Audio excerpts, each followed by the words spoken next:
आज बहुत एक मुबारक दिन है। प्रभु की आत्मा ने मुझे इस प्रकार से प्रेरणा दिया, मुझे कहा कि कलीसिया को कहें कि ये महीना रास्तों को खुलने का महीना है। कईयों को खुदा छोटी चाबियां, कईयों को खुदा बड़ी चाबियां इस महीने दे रहा है। आमीन, हालेलुया। ग्रहण करने वालों को खुदा जरूर ये आशीषें परमेश्वर देगा। आए हम परमेश्वर के वचन की ओर ध्यान दें। आज हम वचन का विषय है, हे मसीही तू कहाँ है। ओ क्रिश्चियन, वेयर आर यू। ए मसीही तू कहाँ है, विश्वासी तू किथे हैं, इस विषय में हम सुनेंगे। ज्यादातर यह सवाल उस सवाल से उठता है जब परमेश्वर ने आदम से पूछा, ये आदम तू कहाँ है, ये आदम तू कहाँ है। ये सवाल हम ज्यादातर उन लोगों को पूछते हैं जो प्रभु में नहीं हैं कि हे आदम तू कहाँ है, तो अपने पाप में तू कहाँ है, अपने बदी के जीवन में तू कहाँ है। लेकिन प्रभु विश्वासियों को भी पूछ रहा है, विश्वास करने वालों को भी पूछ रहा है, ए विश्वासियों तू कहाँ है। 3-4 बातें अगर समय अनुमति देगा तो हम सुनेंगे। तो पहली बात हम देखें, अपनी चाल चलन के विषय में हम कहाँ हैं। As to our walk, where are we? O Christian, where are you? As to the walk in him, where are you? पढ़ें उत्पत्ति 5 अध्याय उसकी 22 आयत को पढ़ें। Let us read the book of Genesis, chapter 5 verse 22. Genesis, उत्पत्ति 5 अध्याय उसका 21 और 22 आयत को पढ़ें। The book of Genesis, chapter 5 verse 21 and 22. ਹਨੋਕ 65 ਵਰਿਆਂ ਦਾ ਸੀ ਤਾਂ ਉਸ ਤੋਂ ਮਥੂਸਲਾ ਜੰਮਿਆ ਅਤੇ ਮਥੂਸਲਾ ਦੇ ਜੰਮਣ ਦੇ ਪਿੱਛੋਂ ਹਨੋਕ 300 ਵਰਿਆਂ ਤੱਕ ਪਰਮੇਸ਼ਰ ਦੇ ਸੰਗ ਚੱਲਦਾ ਰਿਹਾ ਅਤੇ ਉਸ ਤੋਂ ਪੁੱਤਰ ਧੀਆਂ ਜੰਮੇ। Okay. ਹਨੋਕ ਦੀ ਸਾਰੀ ਉਮਰ 365 ਵਰਿਆਂ ਦੀ ਸੀ। ਹਨੋਕ ਪਰਮੇਸ਼ਰ ਦੇ ਸੰਗ ਚੱਲਦਾ ਚੱਲਦਾ ਅਲੋਪ ਹੋ ਗਿਆ ਕਿਉਂ ਜੋ ਪਰਮੇਸ਼ਰ ਨੇ ਉਸ ਨੂੰ ਲੈ ਲਿਆ। बस पहली बात लिखा है हनोक के बारे में, हमारी चाल चलन के तरीके में, हमारे चलने में, विश्वासियों के चलने में हम हनोक की तरह प्रभु की संगति में रह नहीं पाए। As to our walk, let us be in the company of God like Enoch।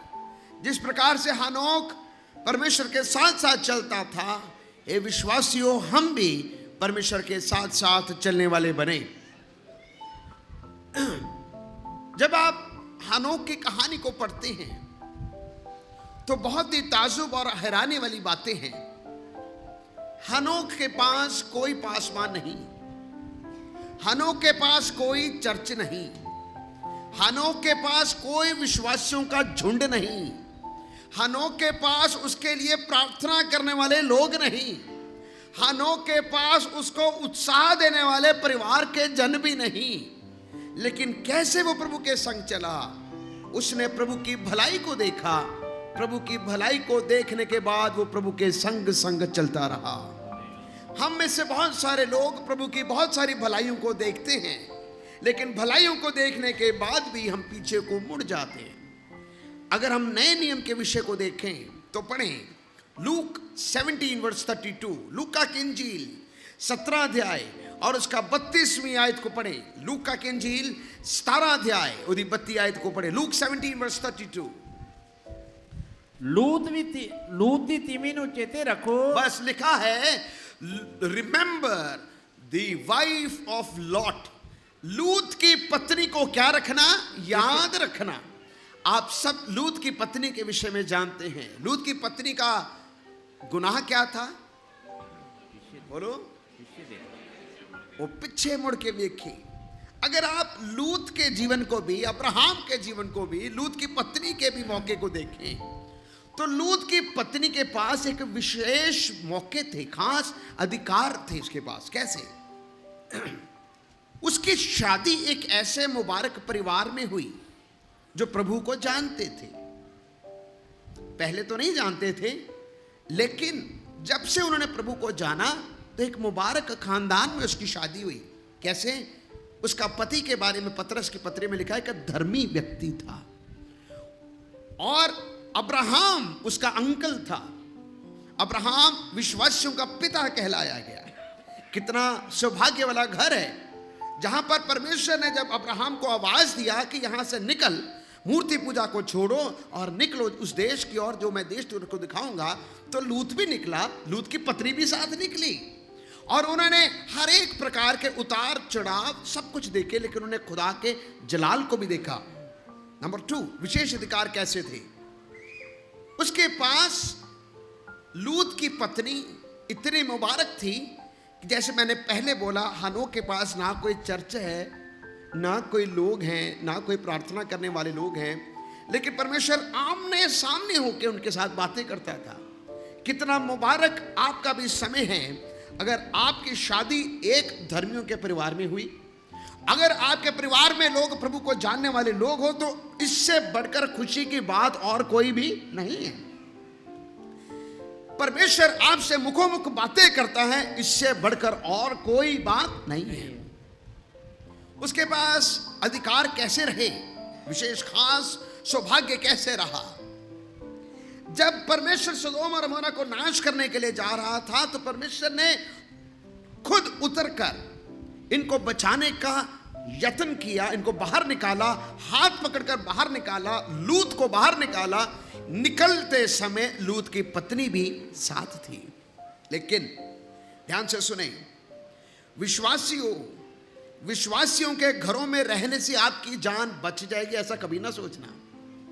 लूत को अगर कोई कहे कि लूत की पत्नी को कहे, लूत की पत्नी तेरे पास तो सारे मौके थे, तो एक अच्छा जीवन को जी रही थी, तेरे पास किसी भी धन दौलत की कोई कमी ना थी, क्योंकि जैसे उसमें लिखा हुआ है उत्पत्ति की पुस्तक 12 और 13 अध्याय में, जब वो विश्वास के साथ प्रभु के पीछे चले, परमेश्वर ने लूत को भी और अब्राहम को भी इतना धनी बना दिया कि वहां के लोग उनसे डरते थे कि इनके पास इतना धन हो चुका है। सब कुछ होने के बावजूद भी जब परमेश्वर ने कहा कि मैं सदोम और अमोरा को आग और गंधक से नाश करूंगा, लूत का पत्नी का गुनाह एक ही था, उसने पीछे मुड़ के देखा। पीछे एक झलक ने उसको नमक का खंबा बनाया। प्यारे अजीजों, ये आपका और मेरे लिए एक सबक है। पीछे मुड़कर देखना किन बातों को बताता था। नंबर 1, पीछे मुड़ के देखना उसके अविश्वास को बताता था। उसको विश्वास नहीं था कि परमेश्वर आग से नाश करेगा। नंबर 2, उसका पीछे मुड़कर देखना किस बात को बताता था? उसका पीछे मुड़ के देखना इस बात को बताता था कि वो अनाज्ञाकारी थी। She was disobedient। परमेश्वर ने कहा था मैं नाश करूंगा, लेकिन उस पर विश्वास नहीं किया, कहना नहीं माना, और वो नमक का क्या बन गई? खंभा बन गई। मेरे प्यारे अजीजों, आपके और मेरे जीवन में अनाज्ञाकारी विश्वास ना करना हमें नमक का खंभा बना देता है। बाकी सारे लोग बच जाएं, लेकिन आप दूसरों के लिए एक नमक का खंभा बन जाओगे। क्यों? अगर आप अनाज्ञाकारी और अगर आप विश्वास नहीं करते हो। उसने पीछे मुड़कर देखा और वो कितना एक ऐसी औरत बनी। बच्चे में लिखा कि देखें, यीशु मसीह ने ये नहीं कहा कि अब्राहम को याद रखना। मैंने पहले भी बोला था, यीशु मसीह ने ये नहीं कहा कि मेरे विश्वासियों के पिता अब्राहम को याद रखना, इसहाक को याद रखना, नहीं कहा। लेकिन यीशु मसीह ने अगर किसी एक के बारे में कहा तो वो इसके बारे में कहा कि लूत की पत्नी को याद रखना। विश्वास को नहीं, विश्वास से पीछे हटे हुए व्यक्ति को तुम याद रखना। मेरे प्यारे यीशु, आपके और मेरे जीवन के बारे में क्या है? जब हम प्रभु में चल रहे हैं, हमारे पास प्रिविलेजेस हैं, हमारे पास संडे स्कूल है, हमारे पास यूथ मीटिंग्स हैं, हमारे पास अच्छी संगति है, लेकिन हो सकता है देमास की तरह पौलुस के साथी होते हुए भी संसार को प्रिय जानकर आप पीछे हट जाएं। या हो सकता है यहूदा इस्करियोती की माने आप यीशु मसीह के साथ चलते चलते अच्छी शिक्षा को हासिल करते समय 30 सिक्कों में बेचने वाले बन जाओ। या हो सकता है गेहाजी की माने एलिशा का चेला होते हुए अद्भुत चमत्कारों को देखने के बावजूद भी लालच करते हुए पीछे को मुड़ के चला गया। मेरे प्यारे परमेश्वर के लोगों, आपके और मेरे जीवन के चाल चलन के बारे में क्या है? परमेश्वर ने आपको अच्छे मौके दिए हैं, परमेश्वर ने आपको हर चीज दिया है, सुख सुविधा के लिए, जीवन में जीवन बिताने के लिए सब कुछ मौके दिए हैं। तो भी इन मौकों को व्यर्थ ना लेना, इन मौकों को एवं ना गवा देना, इन मौकों को ऐसे ना सोचना कोई बात नहीं यार, नहीं तो कल से। मैं एक बात कहूं, प्रभु मौका देता है पर बार बार नहीं, प्रभु मौका देता है पर बार बार नहीं। अब्राहम की प्रार्थना से लूत बचाया गया, ये सच है, लेकिन लूत की पत्नी अपनी गलती से पीछे रह गई, ये उसकी अपनी कमी थी। अब्राहम की दुआ से लूत और उसका परिवार बचाए जाने के सारे रास्ते खुल गए, लेकिन लूत की पत्नी ने जो पीछे मुड़कर देखा, ये उसका खुद का फैसला था। उसके खुद के फैसले ने उसने दूसरों के लिए एक गलत नमूना बन के दिखा दिया। मेरे प्यारे परमेश्वर के लोगों, मैं कल भी वचन से सिखा रहा था, हम पेंटिकॉस्टल लोग हैं, हम पवित्र आत्मा पाए हुए लोग हैं, पवित्र आत्मा का स्वाद को चखे हुए लोग हैं। कभी भी अपने स्टैंड से पीछे को ना मुड़ना। जो खुदा ने हमें आशीषें दी हैं उसमें आप डटे और खड़े रहना। किसी भी रीति से अपने आप को बेचने वाले ना बनाना। कभी भी किसी भी रीति से अपने आप को बेचना मत।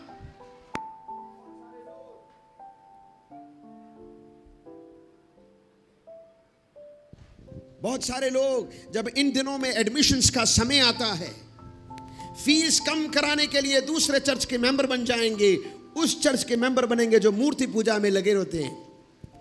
सच्चाई को जानते हुए भी कि ये तरीका और ये रीत हमारी नहीं है। ये सब कुछ जानने के बावजूद भी आप उस मूर्ति के आगे सिर को झुकाने के लिए, फीस कम कराने के लिए अपने सिर को झुकाते और कहोगे कि कोई बात नहीं, सब चलता है। तो मैं आपको कहूं, आपका चलना सही नहीं है, आपका चलना सही नहीं है। इतवार को कहीं और से चर्च में हाजिरी लगा कर फिर इधर को आ रहे हो, क्यों? ताकि दोनों तरफ हमारे पैर रहे। ये सही नहीं है। विश्वासियों, आपका चाल चलन कैसा है? लिखा कि हनोक परमेश्वर के संग 300 साल लगातार चलता रहा। हनोक 300 साल प्रभु के साथ चलता रहा। अच्छा, उसके बारे में क्या लिखा है? जो लिखा है 7 साल चलने का अर्थ है, आमोस की किताब में लिखा, यदि 2 जन एक बात में सहमत ना हो तो क्या वो एक साथ चल सकते? नहीं। बोलो। नहीं। 2 जन एक बात में सहमत ना हो तो क्या वो एक साथ चल सकते हैं? नहीं, नहीं चल सकते। उसका अर्थ है हनोक परमेश्वर की हर बात के साथ सहमत था। मैं आपको इसी बात से सिखाना चाहूंगा।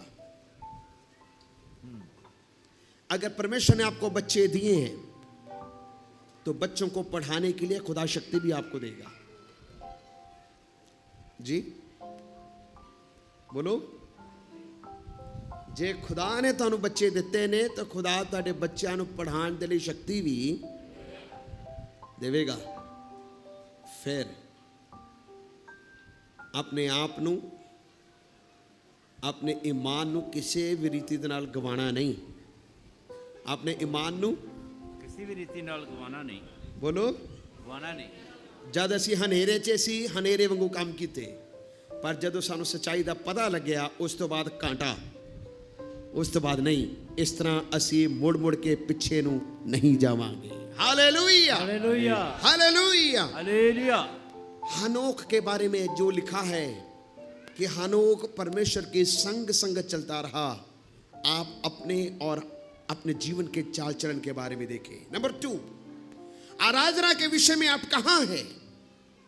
आराधना के विषय में आप कहां हैं? Where are you in terms of worship? पढ़ें निर्गमन 33 अध्याय और उसका 11वां वचन को पढ़ें। निर्गमन 33 अध्याय, कूच दी किताब 33 बाब और उसकी 11 आयत पढ़ो। ਤਾਂ ਯਹੋਵਾ मूसा ਨਾਲ ਆਮਣੇ ਸਾਹਮਣੇ ਗੱਲਾਂ ਕਰਦਾ ਸੀ, ਜਿਵੇਂ ਕੋਈ ਮਨੁੱਖ ਆਪਣੇ ਸੱਜਣ ਨਾਲ ਬੋਲਦਾ ਹੈ, ਅਤੇ ਉਹ ਫਿਰ ਡੇਰੇ ਨੂੰ ਮੁੜ ਜਾਂਦਾ ਸੀ।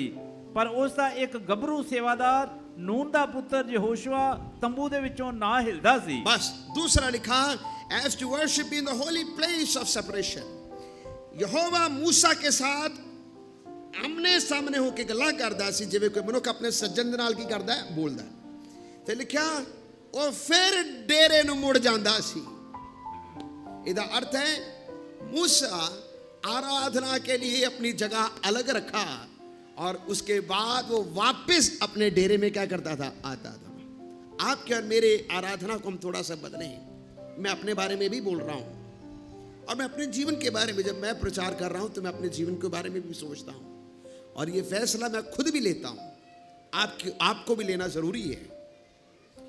क्या आपने कभी सोचा कि जब हम पारिवारिक प्रार्थना में बैठते हैं या हम आराधना में बैठते हैं, कितनी बार आराधना करते करते हमारा ध्यान कहीं और है ना, साडा ध्यान बोलो किते होर।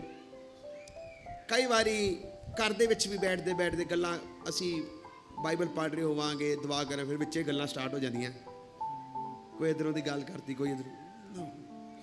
मैं अपने आप को भी कह रहा नहीं, आज तो बाद ये फैसला लेके नहीं, प्रार्थना का समय असी अलग रखिया, उस विच होर किसी दे नाल गलबात नहीं, गलबात सिर्फ प्रभु दे नाल है। हालेलुया। गलबात किहदे नाल है? प्रभु नाल। ऐसा एक बारी एक खुदा दा दास सी, उसनों दूसरे मुल्क के प्राइम मिनिस्टर ने फोन किया, सॉरी प्रेसिडेंट ने फोन किया, बड़ा क्लोज सी, बड़ा उसके नेड़े रहिंदा सी। प्रेसिडेंट ने फोन करके कहा कि मैं तुहाडे नाल गल करना चाहना। उस पासवान ने फोन नहीं चुकिया, वो तो फोन नहीं चुकिया। तो थोड़ी देर बाद फिर फोन किया, उसने कहा कि प्रेसिडेंट तो फोन आया, राष्ट्रपति ने तुहानू फोन किया, तुसीं फोन क्यों नहीं चुकिया? कहता मैं अपने राष्ट्रपति दे नाल गल कर रहा सी। मैं अपने राष्ट्रपति, कहता जब मैं अपने राष्ट्रपति नाल गल करदा फिर मैं मनुखां दे नाल गल नहीं करदा। सबक सिखण दी गल है, चाहे वो मैं हाँ, चाहे तुसी हो, कोई भी होवे। मूसा दे बारे लिखिया, मूसा अपने डेरे नू प्रार्थना दे जगह तो वखरा करके प्रभु दे नाल की करदा सी, गलबात कर। हाँ, आइए असी अपने आराधना दे समय नू भी, आराधना दे स्थान नू भी प्रभु दे नाल गल्लां करन दे लई अलग करिए। हालेलुया। सारी दुनिया दे नाल गल्लां करन दे लई काफ़ी समय है ना, बच्चियां दे नाल, परिवार दे नाल बहुत समय है।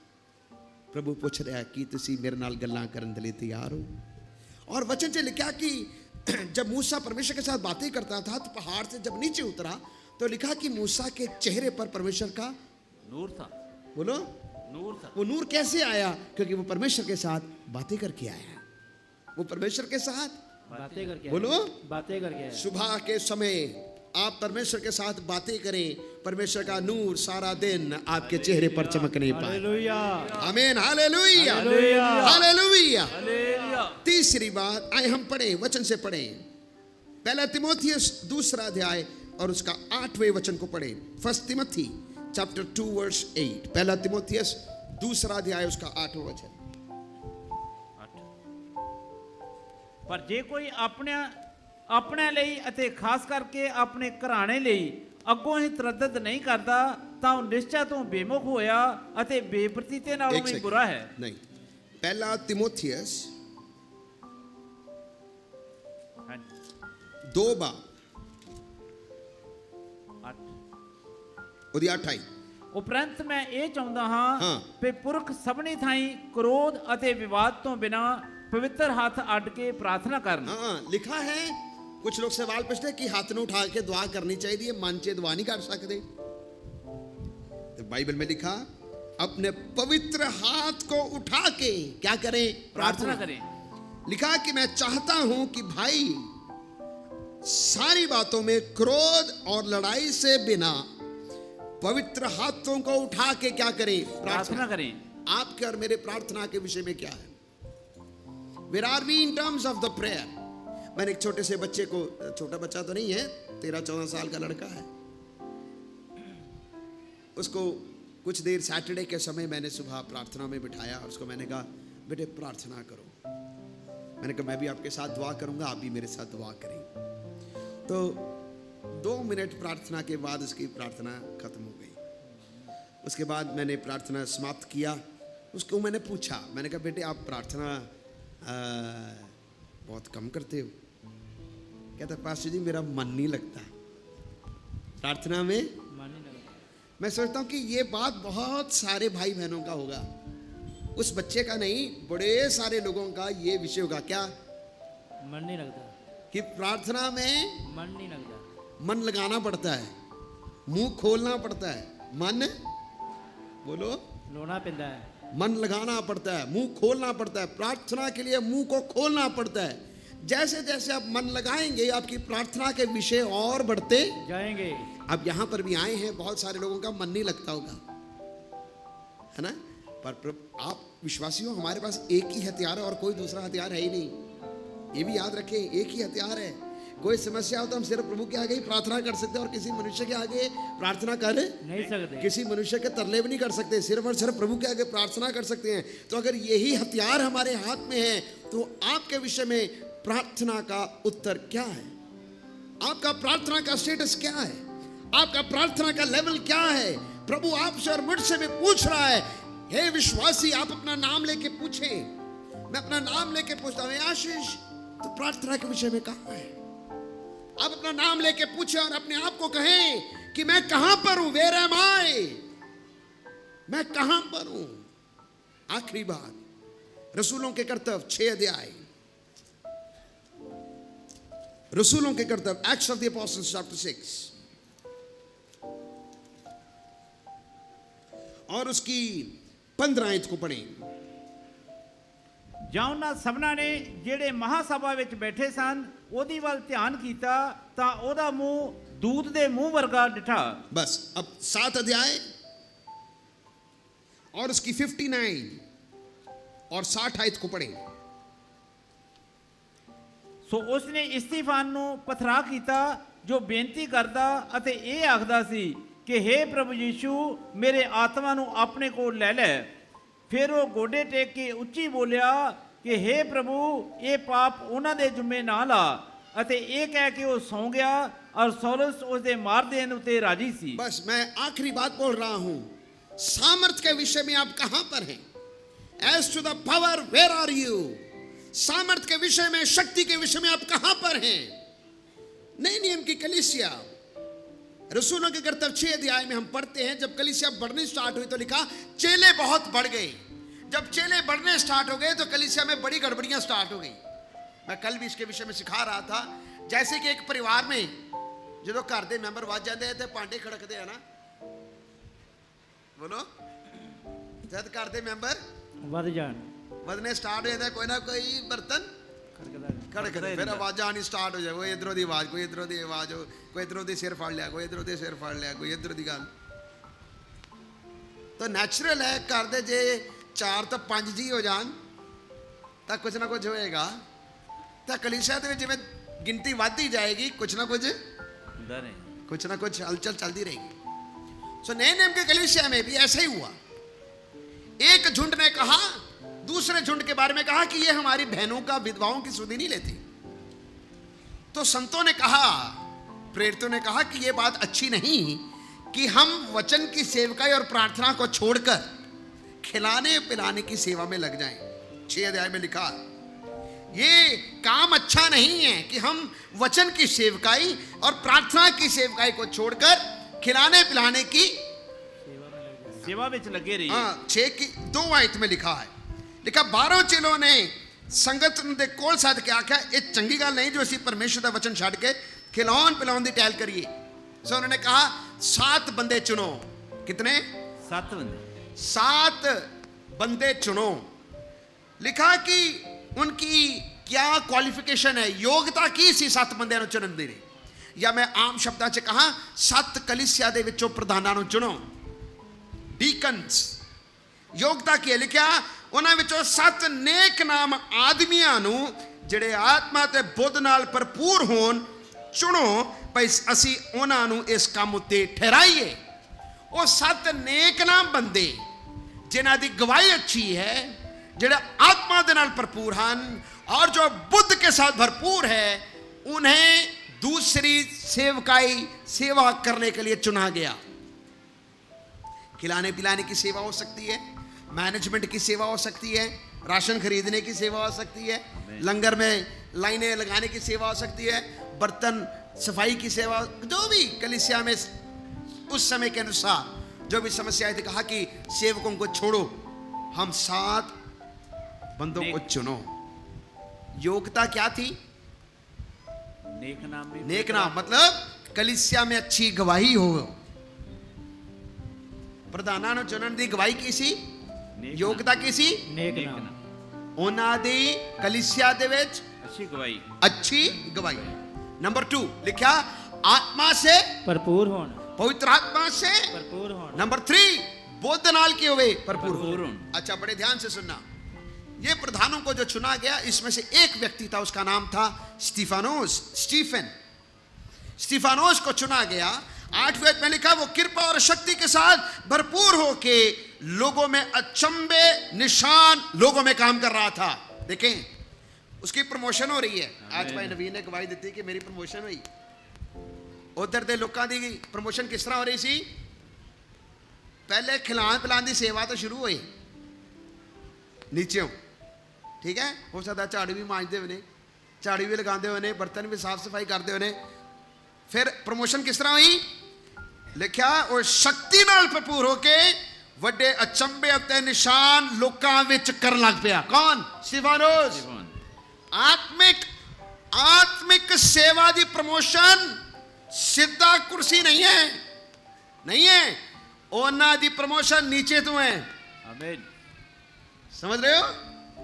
उन्हां दी प्रमोशन नीचे तो हैं। उन्हां दी सेवा पहले नीचले कम्मां तो ही खुदा उन्हां नूं ऊपर उठांदा है। ਹਾਲੇਲੂਇਆ, जेकर कोई सोचे कि मैं सीधा तां बन जा प्रधान, वो नहीं बनने वाला। वो कलीसिया दे विच इस तरह नहीं होएगा। आमीन। कलीसिया दे विच पहले छोटे लेवल तो शुरू होके फिर ऊपर में जाएगा। आगे लिखो, लिखा कि जब सबनों ने जो महासभा में बैठे थे स्टीफानोस की ओर देखा तो उसका मुंह स्वर्गदूत का जैसा नजर आया। अगला प्रमोशन हो गया। तीसरा प्रमोशन क्या था? स्टीफानोस सेवा करते करते अचंभे काम दिखा रहा, और लोगों ने देखा, जब लोगों ने इसके चेहरे को देखा तो कहा इसका चेहरे के ऊपर स्वर्गदूत जैसा चेहरा नजर आ रहा है। इसका अर्थ क्या था पता? जैसा जैसा उसका प्रमोशन होता गया, घमंड नीचे होता गया। आमीन। घमंड नीचे होता है। जैसा जैसा उसका प्रमोशन ऊपर होता गया, प्रभु उसको और अपनी सामर्थ से और अपनी शक्ति से भरता गया। Hallelujah, hallelujah. आखिर इस पे लिखा, जब स्टीफानोस प्रचार के लिए खड़ा हुआ तो वचन में लिखा उसको पत्थर मारना शुरू हो गए। सबसे बाइबल पे नवे नियम का सबसे लंबा प्रचार अगर किसी ने किया है तो स्टीफानोस था। स्टीफानोस का प्रचार सबसे लंबा प्रचार रिकॉर्डेड है। जब स्टीफानोस प्रचार करना शुरू हुआ तो लिखा लोग उसको क्या मार रहे हैं? पत्थर मारे। बोलो। पत्थर मारे। पर लिखा वो घुटने टेक कर स्वर्ग की ओर देख रहा था, स्वर्ग खुला हुआ उसको नजर आया। पत्थर गिरते समय भी पवित्र आत्मा उसे गया नहीं, पवित्र आत्मा में वो ठंडा नहीं हुआ। एक दुख मुसीबत आने में गिरे हुए लोग नहीं, लेकिन परमेश्वर के जलाल को देखने वाले बन जाएं। जब आपके कमजोरी का समय आए, आप उतना प्रभु में और बढ़ने की चेष्टा रखें। Hallelujah, hallelujah. प्यारे अजीजों, कलीसिया में प्रधान बनने के कुछ योग्यताएं हैं, कुछ योग्यताएं हैं। आप आसपास की कलीसियाओं में देखो, जो बुत प्रस्ती कर रहे हैं उन लोगों को प्रधान बनाया, जो वे विचार में फंसे हैं उनको प्रधान बनाया, जो राजनीतिक में लिप्त है उन्हें प्रधान बनाया। कलीसिया इस काम के लिए नहीं है। कलीसिया ऐसे लोगों को प्रधान के लिए नहीं है, पर वचन कहता है कि कौन अगुवाई करेगा? जो आत्मा से परिपूर्ण, जो शक्ति से परिपूर्ण, जो पत्थर के आगे झुकने वाले नहीं, पर पत्थर के आगे स्वर्ग को खुला हुआ देखने वाले बनते हैं। प्यारे अजीजों, आप पवित्र आत्मा की सामर्थ्य के विषय में कहां हैं? अगर आपका पवित्र आत्मा के साथ संबंध कमजोर पड़ गया तो मैं आपको बोलूं, let us be in the promotion of his grace. आए हम उसकी कृपा में प्रमोशन को हासिल करें। जैसे हमारे साल बढ़ते जा रहे हैं, हम नीचे को नहीं, प्रभु के फजल में बढ़ते जाने पाए, पवित्र आत्मा की सामर्थ्य में बढ़ते जाएं। हालेलुया। जैसे जैसे विश्वासियों, विश्वास में आपकी उम्र बढ़ती जा रही है, बड़े पत्थर बजणगे ना, बोलो, बड़े ਪੱਥਰ ਵੱਜਣ पत्थर है ਵੱਜਣਗੇ बड़े पत्थर वजणगे।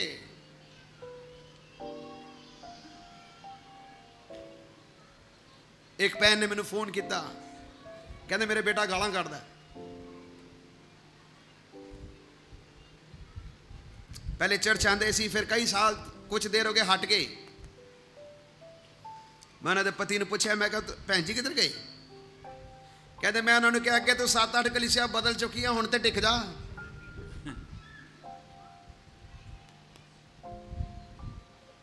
शिकायत करने के लिए मैंने फोन आया। मैं कहा मैं गल सुनांगा, पहले चर्च आओ। मैं गल सुनांगा, पहले किधर आना? ਚਰਚਾਂ पहले चर्च आना। चिड़क डांट तो भजना नहीं। मैं तुहानू एक गल होर दसां, कलीसिया कोल ऑप्शंस बहुत है ना, इधर नहीं तो किते होर ही सही। आज इधर नहीं तो फिर उधर चल जाएगा, इधर नहीं तो तीसरे, फिर चौथे, फिर पंजवें। ऑप्शंस है, सही है, ऑप्शंस है। सारे खुले ऑप्शन है, जिधर मर्जी जा सकते हो। पर राखा ही सिर्फ तुहाडी राखी करदा, दूसरा कोई राखी नहीं कर सकता। ਆਮੀਨ कलीसिया दा आगू ही राखा है, और जेड़ी कलीसिया दे विच पुछ के चाहे वो तुहाडा राखा है। जिस कलीसिया दे विच ਪੁੱਛਗਿਛ पुछ के चाहे ਉਹ ਰਾਖਾ ਹੈ ਰੱਖਾ ਹੈ वो तुहाडा कौन है? ਰਾਖਾ है जेकर कोई कहे मैं 6 महीने बाद आवा, 8 महीने बाद आवा, पास्टर मैनू क्यों पूछ रहे कि बस तू किधर गया? फिर तुसी अवारे हो। अवारा बंदा कौन होता है? अवारा बंदा कहता मैनू ਪੁੱਛਗਿਛ कोई पुछन वाला ਨਾ ਹੋਵੇ मैं अपनी मर्जी दे नाल जिधर मर्जी तुरिया फिर वो अवारा है। पर जे राखा तुहानू पुछदा कि किथे हो, ਉਹਦਾ अर्थ है वो तुहाडी जान दी परवाह करदा है। ਆਮੀਨ वो तुहाडी जान दी की करदा है? ਪਰਵਾਹ ਕਰਦਾ ਹੈ बोलो। ਪਰਵਾਹ ਕਰਦਾ ਹੈ वो जान दी तुहाडी ਪਰਵਾਹ ਕਰਦਾ ਹੈ मैंने बड़ी खुशी होती है, बड़े पास हर एतवार इधर ड्यूटी लाते हैं कि बाहर जाके देखो कौन बाहर है, अंदर करो सारे है ना, ਆਮੀਨ अंदर करो। क्योंकि कुछ 14-15 साल के लड़के संडे स्कूल के बाद सीधा उधरों दी हैं और सीधा चोर बाजार तो घूम के मीटिंग के एंड तक अंदर आ जाते। माता पिता को पता ही नहीं लगता। माता पिता सोचते किधर गया बच्चा?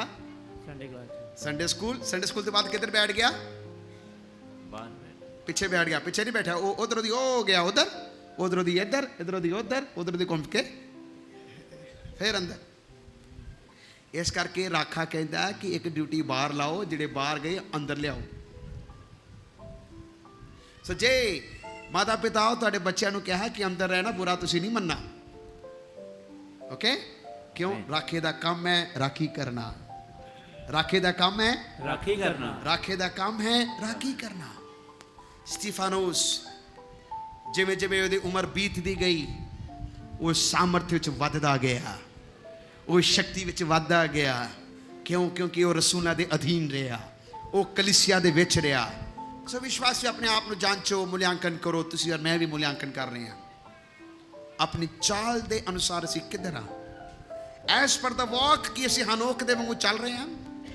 आराधना दे विच कि असीं मूसा दे वांगू सिर्फ खुदा दे नाल गल्लां कर रहे हैं या होर भी किसी दे नाल गलबात कर रहे हैं?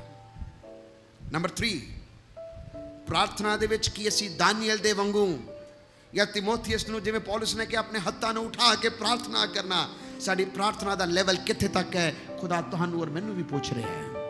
आखिरी गल सामर्थ दे विषय, शक्ति दे विषय कि असीं स्टीफानोस दे वांगू अपनी प्रमोशन सेवा दे विच ले रहे हैं या पिछे नूं जा रहे हैं। आइए जी सारे अपने अखां नूं बंद करिए। वो विश्वासी तुसीं कित्थे हो? ये विश्वासी तुसीं कित्थे हो? ये मसीहो तुसीं कित्थे हो? तुहाडा लेवल किधर है? प्रभु मैनूं भी पूछ रहा है, प्रभु तुहानूं भी पूछ रहा है, मेरा लेवल किधर है? विश्वासियों तुहाडा लेवल किधर है? कि तुसीं हनोक दे वांगू चल रहे हो? कि तुसीं सचमुच चल रहे हो या नहीं? सामर्थ दे विषय तुसीं किधर हो? आराधना दे विषय कि तुसीं खुदा दे नाल ही गल्लां कर रहे हो या नहीं? उरा बाला बशा खरम्बा ना दाला रमाना मखो इखम दाला रबाला बारा रखो रिबाना मशंदला।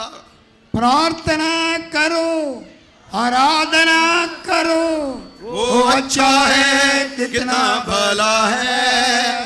हालेलुया प्रार्थना करो, आराधना करो, वो अच्छा है कितना भला है।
सुंदर मौका दिया कि आपका हजूरी में आए हैं। जो समाज से गुजारा है दूसरे हजारों से उत्तम है, दाना और दागर से बढ़ने से, दूसरे हजारों खुशियों के जहाज से उत्तम समा तूने शान दिया। ऐसा मरियम ताड़ा चरण दिवस गुजारा, ये हमसे कोई खोया नहीं जाता। जो आशय ताड़े से हमको मिलते हैं खोया नहीं जाते। आपका द्वास को दर वजन होगा। हम अपना चाल चलन के बारे में ध्यान रखिए। आराधना कैसा करते हैं, प्रार्थना करते हैं, इसके बारे में असी याद रखिए। सिफोना जैसा खुदा बाप जैसा उसका उम्र सवाई बढ़ता गया, ज्ञान में आत्मा में खास करके पवित्र आत्मा में भरपूर होया। पवित्र आत्मा का सामर्थ्य दुआ नहीं कटया, ये मेरे खुदा जी प्रचार नहीं कटया। उसका गुड़ने का भी बल था, स्वर्ग की तरफ देखा है, उसका चेहरा चमकिया है। और मेरे खुदा इस दिनों में हम अपने आप को ध्यान रखें। मेरे खुदा जी तेरा धन्यवाद यीशु के नाम से।